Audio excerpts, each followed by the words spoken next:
Hey guys, welcome back to Medical Coding with Blue. Today's episode is all about the alternative jobs for brand new medical coders. If you're brand new to my channel, welcome. I am Blue, I'm a medical coder. Okay guys, so I did the episode about jobs to avoid if you're a brand new medical coder. But today I'm going to talk about some alternative jobs that are going to help you to get some experience, get exposure to the coding, and so that way you can use that as transferable skills so you can continue on your journey to finding a job in medical coding. So here we go. I've done this video before, but I'm going to talk about the three usual suspects, and then I'm going to tell you about two other jobs that you can apply for that's going to get you that transferable skill. So the first job that you should apply for if you're looking for a medical coding position, can't find one yet, you can also apply for medical billing. Medical billing does not require you to be certified. Oftentimes they will say that experience is preferred in medical billing. Now, I want you guys to hear me out when I say this. The word preferred, when you see this, does not mean required. Preferred does not mean required. Preferred means we would like this. However, if you don't have this, we will still look at you.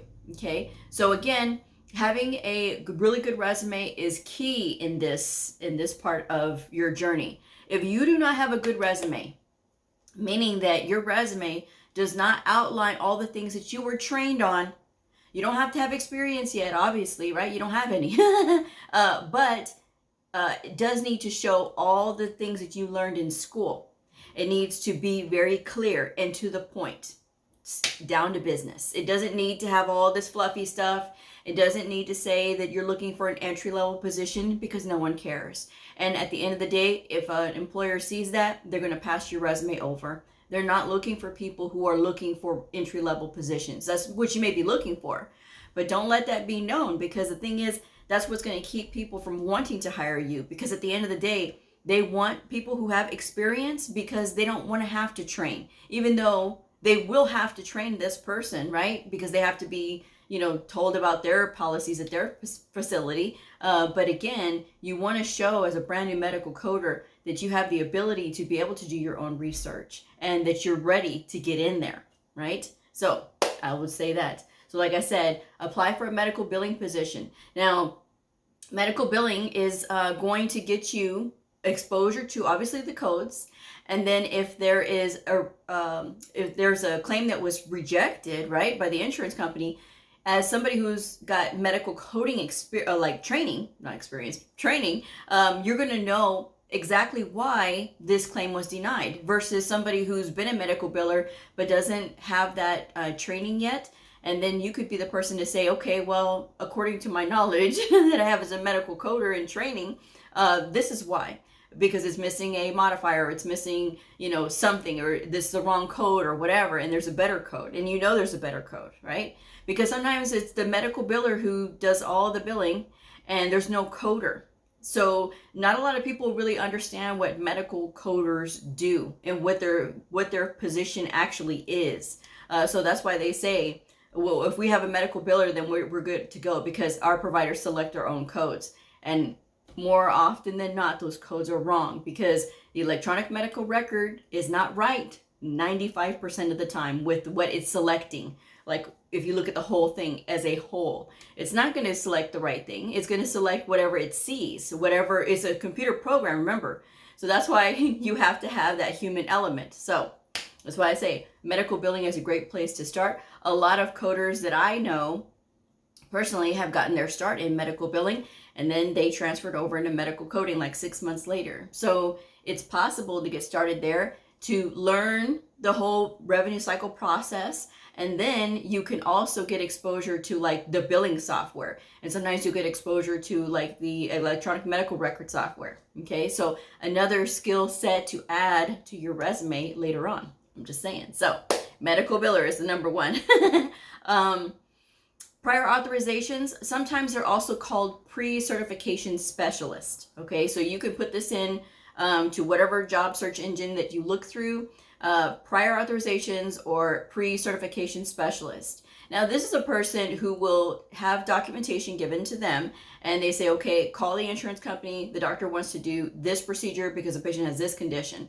And so it's going to give you that exposure to documentation. It's going to give you exposure to the codes, because you're going to have to tell the insurance company, okay, these are the codes. And because the insurance company, that's the first thing they're going to do is they're going to ask, what are the codes? And so that's something that as a coder, you're going in there with that experience as far as like learning this stuff already. And that's going to be a plus for you, because oftentimes people who do prior authorizations or pre-certifications don't even have to have medical coding training.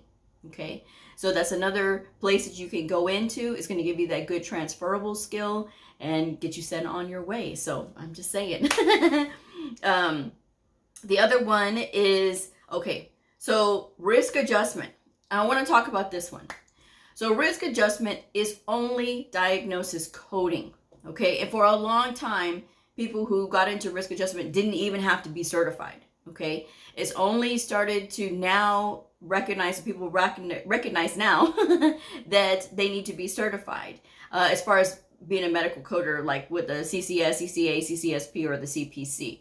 Sometimes they'll ask for the CRC, but I really think that somebody who already has that CRC and they think that they need it. No, you don't. Okay, guys. If you have, because we are all tested on diagnosis coding, and that's all risk adjustment is diagnosis coding. But you have to have a strong pathophysiology knowledge. If your pathophysiology knowledge is not good, this is going to be a struggle for you. Okay. Now, I want you all to be careful. I say these things and people get real sensitive. Don't get sensitive. If you decide to go ahead and start in a risk adjustment position, it's okay. Because risk adjustment is going to give you that exposure to the medical record. It's going to give you exposure to working with an actual record and seeing how things go and stuff like that. And then you're going to be able to work on your diagnosis skills. However, I will say, don't get stuck here. Do not get stuck here, meaning that people will stay in a risk adjustment position because they get so comfortable with it. It's only diagnosis coding. So they end up staying there for a year, 2 years. Well, then when you're out there looking for a job, the employers, I've seen them because I do the research, guys.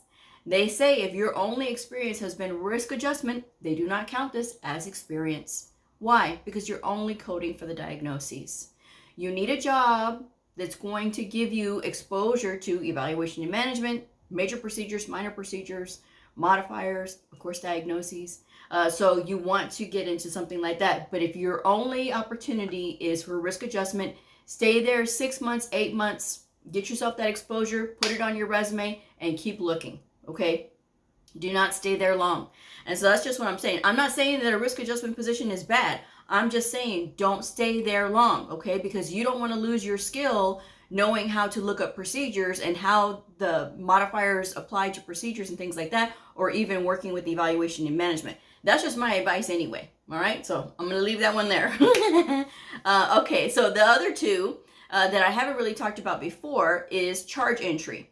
So charge entry is when they give you the codes and you're just entering them in. This is going to require you to have some speed, okay? Because again, all you're doing is entering in the charges. And so you have to be able to enter them in correctly, you know, do them the right way the first time and have a really fast typing speed as far as like your 10 key by touch. And if you look at me like, what is 10 key? I always get that. What is 10 key? I forget that people that are younger don't call it 10 key anymore. 10 key, it's a number pad, okay? On your computer, there's a number pad, okay? When you have that number pad, you have to be able to use it fast, okay? So that's just what it is, okay? So that's your charge entry. Your charge entry is not going to get you coding experience, but it will get you exposure to the codes. You'll start to see what diagnoses and what procedures and that kind of thing. Again, this is just something to kind of get some experience on your resume. You're not coding, but it is giving you that good exposure anyway. Okay, so that's just something that I would suggest to start in, is just an alternative position, guys. And sometimes that's what we have to do in order to get started on our journey, is we have to start in these alternative positions. There's nothing wrong with it, okay? Getting that experience with different facets of health information goes a long way. I'm just saying. And then finally, there is denials management, also known as a medical claims follow-up specialist. So this person is going to look at the denials that come in, and you're going to see why is it denied. All right. So even though you don't have experience yet, you still have brand new training. You're just newly certified, so your knowledge is really current and up to date. Now, some veteran coders let their knowledge kind of slip and they just kind of go with, well, you know, this is the way we do it, this is the way we do it. And you can't do that. Somebody who's newly trained and doesn't have any bad habits would be great in this type of position, okay? It's going to require you to know how to do your research, though. You're going to have to know about NCCI edits, the National Correct Coding Initiative, okay? You're going to have to know about that. You're going to have to know about all your modifiers and when to apply them and that kind of thing. You're going to have to know about like medical necessity as far as like the diagnosis and the procedure, right? Because sometimes a diagnosis code will go on a procedure code and then it's going to fail to meet medical necessity, and then you're going to have to look through the documentation and see like what happened, okay? Because it may just be that the wrong procedure was selected or the wrong diagnosis was selected. So that's why it's your job to look at these denials and why was it denied. So it's a great place to start off at too as well, because the coding's already done, but there's something wrong with it. And so your job is to go and figure out the puzzle. And so while it's fun when you get it, it can be very frustrating when you don't. And oftentimes you'll see, you'll run it through an encoder. The encoder will tell you what the edit is, right? It's also called edits, right? You have to work edits. And edits is basically like where the encoder will tell you that there's something wrong here, that this procedure does not go with this diagnosis, or there's a modifier that's missing, or there is like an age specific code or diagnosis on here that doesn't match the patient's age. So there's a lot of things that can be wrong with these edits or with these claim denials. So again, it's a great place to kind of get going and getting that feel of looking at the documentation and sort of figuring it out. You are going to be on productivity with this though, obviously with anything, right? But mostly on this, because if there's a lot of claims that are coming in denied, you're going to have to look at why. And when you look at why, well, you know, you kind of have to hurry up and get them turn right back around so that they don't have to be unbilled for very long. All right. That's the whole goal with getting these denials and these edits cleared, is that you're going to have to get them in and out. All right. With one other thing I will say about these edits though, sometimes people think that you can just slap a 59 modifier, and that is totally wrong. You cannot just slap a 59 modifier if the modifier is the issue. You need to look at what the edit is calling for. You also need to look at the insurance company and their specific rules on just different things. Sometimes they have rules about multiple procedures and modifier application because certain insurances require certain modifiers to be used only, and then other ones you can't use them, and then other ones are going to trigger like, okay, it's going to trigger a denial because, okay, this does not go with us, right? So there's a lot of rules, but it's not anything that a brand new coder can't handle. All right, guys, even if you're a brand new coder and you have no experience, this does not mean that this is going to count you out. This just means that you need to get your experience. And if you're training yourself properly, or if you're in a really good program, this is going to go a long way versus a person who's going to go through these little quick, fast-paced medical coding programs that I tell y'all not to go through. I tell you not to go through these for a reason. Health information, medical coders, medical billers, what we do impacts a lot of people. It's not just the physician. It is also the facility. It is also the patient, most of all, because they have to pay based on what we select. All right. So if we're not doing our job right, or if we're not taking the time to learn these things, right, or taking the time to go above and beyond to figure it out, then it's going to cost somebody. Okay. And if it doesn't cost is going to cost you your job.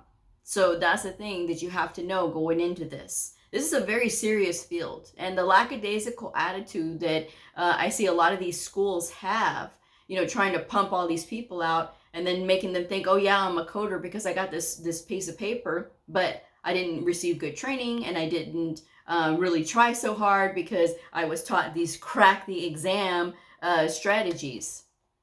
Guys, I'm not about that on my channel. No, I love what I do too much. I like the fact that I get to do this every single day, as far as like I get to figure out the puzzle, right? Now I don't do denials. I do the coding, but when it comes to figuring out like what do I pick up, a lot of times I do abstract out of a note. Abstracting means that I'm getting diagnoses that were not previously picked up by the provider or by the electronic medical record. I do that. I pick those up because it's there, it's supported, or I take something out, or I correct something. That's my job as a coder. So that's something that you have to kind of look at. And if you did not get good training, if you did not have a good hands-on teacher, don't dwell on that, guys. You actually have the power to control your ability to learn in this field. Medical coding and learning medical coding is a very independent sport. What you do and what you learn is entirely up to you. If you are saying, okay, Blue, well, I really want to make a go of this career field, how do I learn more? The independent study video I have out there is out there, and you can get those books so that you can practice whatever specialty you end up going into, because each one of these can fall into a specific specialty, right? I've seen it for mother baby, I've seen it for ortho, I've seen it for, you know, cardio, any of those, right? I've seen it. And if you start taking the time to learn about that particular specialty too, that will help you too. Okay. So that's something else that, you know, you'll learn. And as you start to have those different experiences, you know, in your learning process while you're learning medical coding, trying to get in somehow, some way, you take one of these alternative positions, it's going to take you far. That's just what I'm saying. But you have to be willing to be open to getting those experiences in, because a lot of times people will say, oh no, I only want to be a medical coder. I only want to be a medical coder. And sometimes it works out that way, and sometimes it doesn't. It really all depends on you. But again, depending on where you are, maybe you might have to go into a charge entry position, a denials management, or a medical claims follow-up specialist position, a prior authorization or a pre-certification specialist position, a medical billing or a risk adjustment position. Okay. But these are all positions that are very much needed, and these are positions that are going to go a long way on your resume. All right, guys, because that's another thing too. All these things touch on coding in some way, in some form or some fashion. The one that's most hands-on, obviously, is a risk adjustment position. But again, because it's only diagnosis coding, you're gonna, if you don't use it, you lose it. And you don't want to lose your procedure skills. Okay, guys, that's so important. Procedures and evaluation and management. And please don't tell me how much you hate evaluation and management. It is not that scary, folks, especially because since they've updated, you know, the whole scheme of how evaluation and management gets hit in most of these clinics, right? To get a good level, you know, it's just knowing about the setting that you're in. And then, like, if you're in the outpatient setting and in the outpatient clinic setting, and it's between medical decision making and time. And when you have these two elements, okay, well, which one is it? The doctor could put their time on there, but it doesn't necessarily mean that time is going to be applicable, because if their medical decision making is higher than the time on those levels, then you're going to go with whatever is advantageous for that provider. Okay, so you have to really look at that. Some people got really excited when evaluation management came out with that time. Oh, I can just pick the time. No. Sometimes they may have the patient in and out, but they made a lot of heavy decisions, and so that medical decision making will take over. So I'm just saying, that's just my advice anyway. But get out there, guys, and apply for these positions. Make sure your resume looks good. I cannot stress that enough. As I'm scrolling through Instagram, because I write resumes, other resume writers will pop up. And these are people who do resumes for like other professions. I do resumes for other professions as well. I've written it for teachers and, you know, other administrative workers and things like that. So I have my ability to be able to write resumes is pretty vast. But some of the things that I saw on there too, I'm like, I say the exact same freaking thing too. Because they said, well, the first thing that you have to have when you're looking for a job is a really good resume, because that is what's going to get that employer's attention. Okay. And you can't be a meek mouse when it comes to looking for a job, guys. You can't. You have to be out there, but you have to let them know, because they don't know who you are. They don't know you, and they need to know what you were trained in. And so that way they can give you a chance, but they're not going to give you a chance if they don't know who you are. I'm just saying. So with that said, I'm going to go ahead and close this out. But tomorrow, Friday, the 17th, I had to look at the calendar because I forgot the date for a second. Friday the 17th at 5:30 p.m. Pacific Standard Time, 7:30 p.m. Central Standard Time, 8:30 p.m. Eastern Standard Time, I will be doing my once a month live. So I will be on here live at 7:30 talking with you all. And I'm going to be going over a couple of things. One of them is going to be about, what was it? No, I know it. I just one of them is going to be about providers, right? And do they really yell? And how to handle it if they do. And the other one is about going through fast-paced medical coding programs. That's what it was. I was trying to think of it, but so anyway, I'm going to be talking about that tomorrow. Some people are telling me that they're in 4-month coding programs. One lady told me that her program is 2 months and 2 weeks long. So we're going to talk about that. What happens if you're in one of those programs, and then what happens if a provider yells? You know, what do you do? So that will be on tomorrow's episode. So I hope that you all will join me. Bring your coffee or your soda or whatever you drink, and we'll have a good time. So I will see y'all then. But if this video helped you, please like, subscribe, and share, and I will see y'all next time. Bye.